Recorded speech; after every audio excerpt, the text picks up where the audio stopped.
बिहार के आदमी के चोरियो नहीं के करे आवत। अरे 500 रुपया लेके जकरा के विधायक रउआ बनावत नहीं, वो जब जीत के आएगा तो आपके और आपके बच्चों के हलक में उंगली डाल के 5,000 10,000 घूस लेगा और आप बाप बाप चिल्लाइएगा कि बिहार में बड़ा भ्रष्टाचार बा।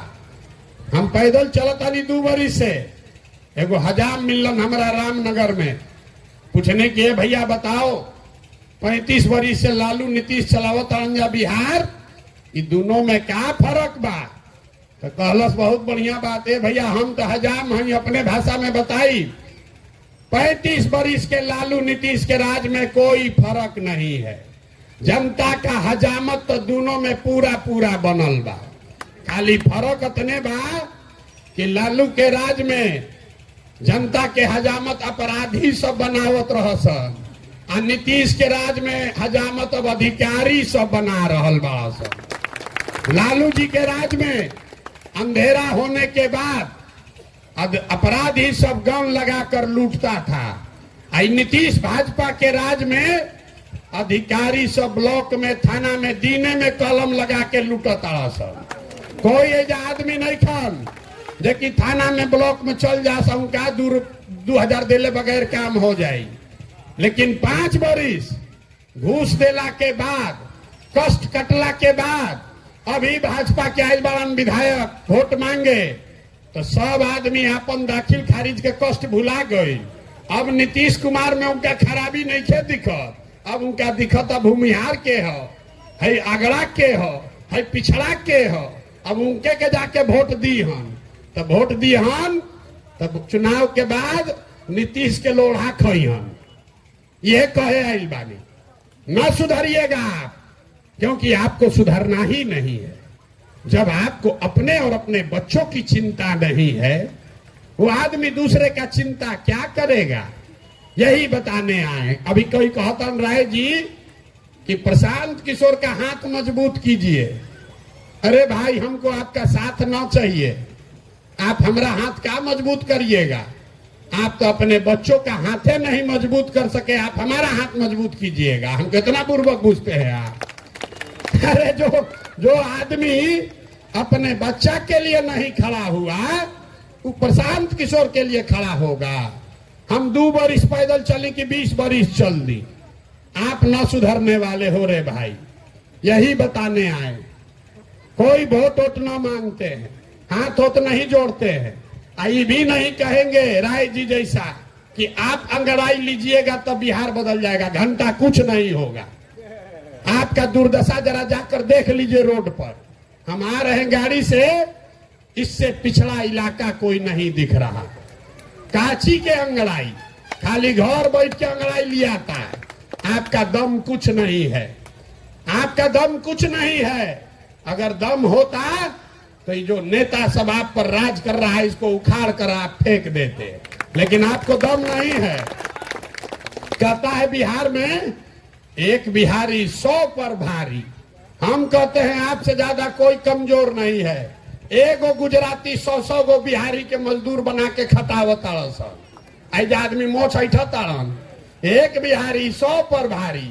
आ लड़का भोजपुरी गाना सुन के नाचत आ हो गइलन सब मजदूर। मेरे भाई, आपके पुरखों की ताकत थी। यही बिहार है जो कभी ज्ञान का भूमि था। दुनिया भर से लोग यहाँ पढ़ने आते थे, लेकिन आज आपका हमारा जो बिहार है, ये मजबूत लोगों का बिहार नहीं है, ये मजदूरों का बिहार है, अनपढ़ों का बिहार है। हर घर से लड़का बाहर गया है पलायन करके 10,000 रुपया के रोजी रोटी के लिए। तो अगर इसको सुधारना है तो जगिए, आपके पास ये अवसर है। आदमी कहता हन कि 25 में जन सुराज के जितावल जाए। अरे भाई, अभी लक्ष्मी पूजा बाद दिवाली में लक्ष्मी जी के बुलावे खातिर क्या कल जाला? पूजा होला ना लक्ष्मी जी के, सब लोग पूजा करते हैं ना। लेकिन लक्ष्मी जी के पूजा करे से पहले सिखावल गई बा कि 2 दिन पहले घर के बढ़िया से सफाई होई तबे लक्ष्मी जी आई हन। तो अगर 25 में जन सुराज का समृद्धि लाना है तो अभी उपचुनाव में ये जितना ही कूड़ा करकट बारंजा झाड़ू मार कर इनको बाहर कीजिए, तभी आपका भला होगा, न तो भला होने वाला नहीं। होना चाहिए कि नहीं होना चाहिए? एक अभी हथवा उठा के बोले कोई नेता काम नहीं किया है, तो अब बोलिए कि जो नेता काम नहीं किया, जिन नेताओं ने आपके बच्चों को लूटा है, जिन नेताओं ने आपके बच्चों को अनपढ़ मजदूर बनाया है, उसको वोट दीजिएगा कि नहीं दीजिएगा? हाथ उठाकर बोलिए दीजिएगा कि नहीं दीजिएगा। एक एक आदमी हाथ उठाकर बोलिए दीजिएगा कि नहीं दीजिएगा? नहीं ना दीजिएगा, नहीं ना दीजिएगा। अब दीजिएगा तो अपने बच्चों का पाप का भागी कौन होगा? आप खुद होइएगा। जन सुराज अच्छा लगे तो जन सुराज को दीजिए, नहीं अच्छा लगे तो कोई बात नहीं, निर्दलीय को दो। वो भी अच्छा न लगे, नोटा पर बटन दबाइए। लेकिन जिन नेताओं ने आपको और आपके बच्चों को लूटा है, उसको वोट मत दीजिए। यही बात बताने आए हैं। अब इतना देर आप हमारा बात सुन लिए। हम 2-2.5 बरिस से पैदल चलत रही। 5 दिन आप जाते हैं बाबा धाम, आपका हाथ पैर फूल जाता है। हम 2 बरिस से पैदले चल देनी। कैसे चलता नहीं? ये चल रहे हैं ऊपर वाले के कृपा से और आप जैसे लोगों के दुआ और आशीर्वाद से। तो जो समाज के जगावे समझावे के काम शुरू कैले बानी, अगर आपको लगता है कि ठीक काम कर रहे हैं तो और कुछ नहीं, वोट जिसको देना है दीजिए, लेकिन अपना आशीर्वाद अपने बेटे प्रशांत किशोर को हाथ उठाकर एक बार आशीर्वाद दीजिए और बताइए कि ये प्रयास होना चाहिए कि नहीं होना चाहिए। जरा जोर से बोलिए, पीछे के लोग तक बोलना है, ये होना चाहिए कि नहीं होना चाहिए? होना चाहिए। अरे तो इतना देर से सब कड़वा कड़वा बात कहनी, करैला ऐसा कड़वा बात बोलनी, फिर भी आप हमको आशीर्वाद दे रहे हैं। तो जाने से पहले 2 मीठा बात सुनकर जाइए। भगवान ने हमको जो शक्ति बुद्धि पैसा साधन दिया है, लोग कहता है कि हम जिसको सलाह दे दें, जेकरे हाथ पकड़ ली वही आदमी जीत के राजा हो जाएगा।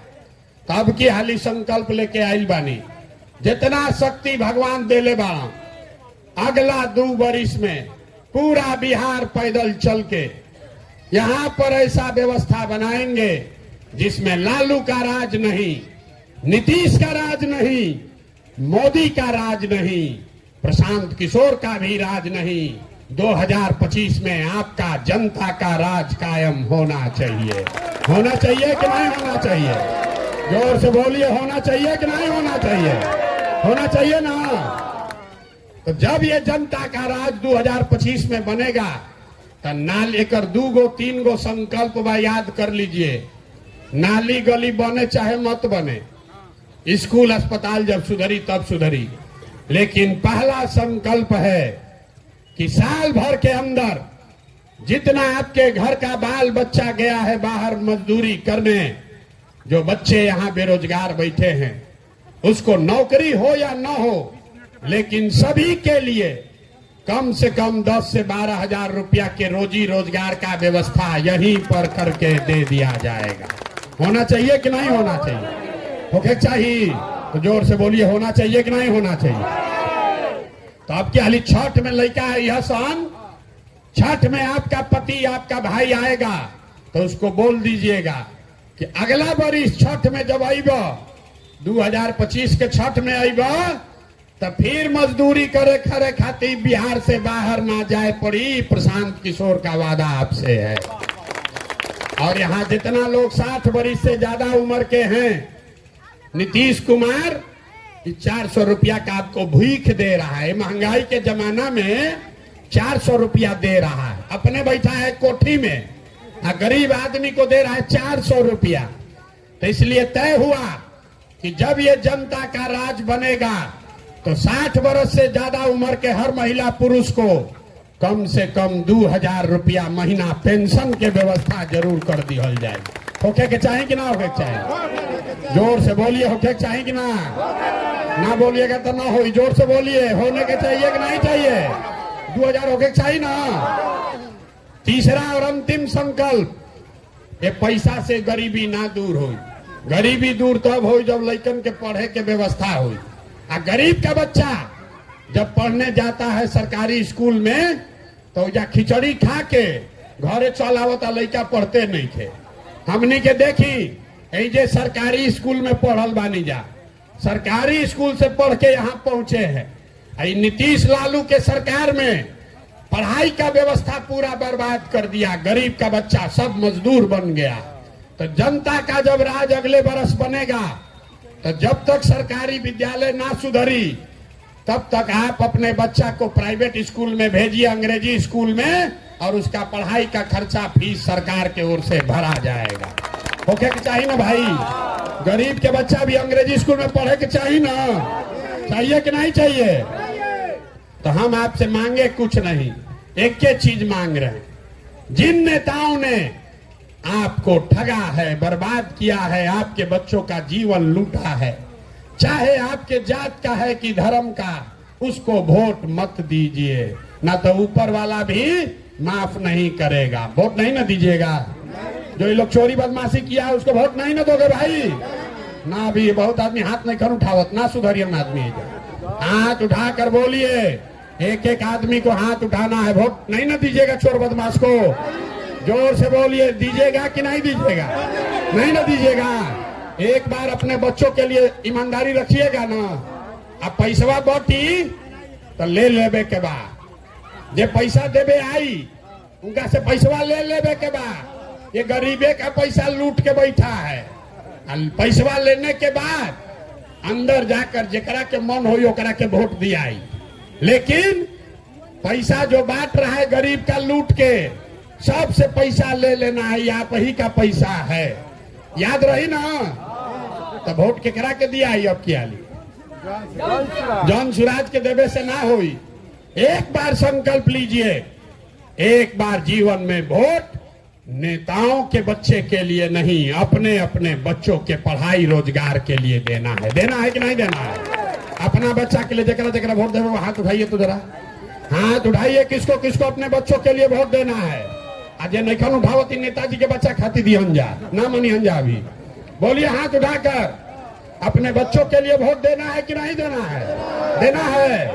तो एक बार मिट्टी के सम्मान खाती एक बार बोल दिया जाओ। हम बोलब जय बिहार, आपको बोलना है जय जय बिहार, जय बिहार। ना जाके आदमी में दम नहीं थे। अतना नेता सब चूस ले ले बड़ा सन कि मुंह में आवाजों नहीं खे निकला। बड़ा लूटा है यहाँ का नेता सब। एक बार पूरा ताकत से बोलिए जय बिहार। अब पीछे के आदमी सब झारखंड में रहते हैं, अरे बिहारी को क्यों गरियावत सन पूरा देश में। एक बार तो बिहार के नारा बोलो भाई, जय बिहार, जय बिहार, जय बिहार। घबराइए मत, एक बरस में आपको ये व्यवस्था बना कर देंगे। आपके बच्चों को पढ़ाई रोजगार के लिए बाहर नहीं जाना पड़ेगा। बहुत बहुत धन्यवाद।